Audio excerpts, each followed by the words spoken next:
en croire l'institution ghanéenne Cocoa Board, la campagne cacaoyère au Ghana sera calamiteuse cette année. Le Cocoa Board a annoncé la chute de 34% des exportations. Des estimations qui pourraient être révisées tant à la hausse qu'à la baisse en fonction des résultats de la campagne intermédiaire qui démarre en juin au Ghana. L'année dernière, elle avait été très importante, de l'ordre de 250 000 tonnes, que 60 000 tonnes, au mieux 80 000 tonnes. Selon les responsables, la cause principale serait liée à un harmattan particulièrement fort cette année qui s'est ajouté à une période de sécheresse sévère, retardant la croissance des cabosses.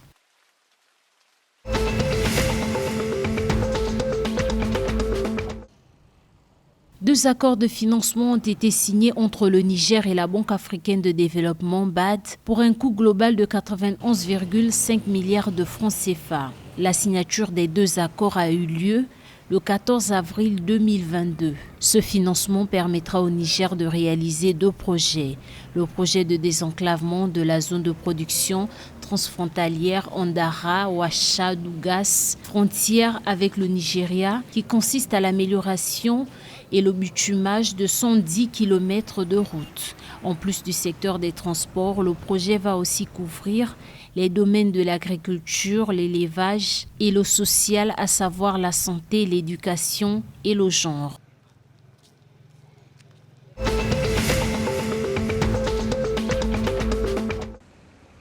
Au Sénégal, le nombre de députés à l'Assemblée nationale reste fixé à 165. Pour cause, les députés de la majorité, considérant qu'il n'y a pas de consensus relatif à l'augmentation du nombre de 7 sièges, ont fait un amendement pour le maintien du nombre initial, c'est-à-dire 165. Une loi adoptée vendredi 15 avril 2022 par l'Assemblée nationale. Deux amendements introduits par les députés de la majorité proposent d'intégrer les 7 places à pourvoir, dont les 60 sièges du scrutin proportionnel.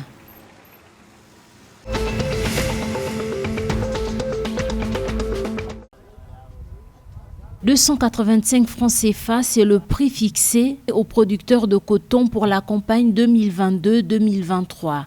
C'est à l'occasion de la 12e session du Conseil supérieur de l'agriculture que le président de la transition, le colonel Assimi Goïta, a annoncé le prix aux producteurs de coton. C'est 5 francs de plus que celui de la campagne précédente. Une campagne 2021-2022 qui s'est soldée par une belle remontée de la production, ce qui a permis au Mali de retrouver sa place de leader en Afrique avec 760 000 tonnes de coton. Comme pour les céréales, le coton bénéficiera d'une subvention des intrants. Le président Assimi Goïta a également annoncé que 10% des grains de coton seraient réservés aux usines agréées et qu'un contrat avec le ministère du Développement pour l'alimentation animale à titre expérimental.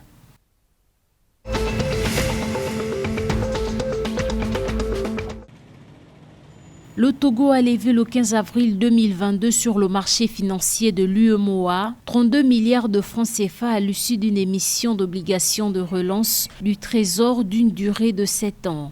Selon UEMOA Titres, le montant global des soumissions s'est établi à 68,701 milliards de francs CFA, ce qui donne un taux de couverture du montant mis en adjudication de 229%.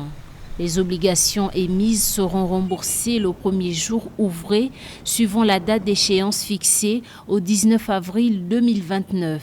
Quant au paiement des intérêts, il se fera dès la fin de la première année à un taux d'intérêt fixe annoncé de 5,80%.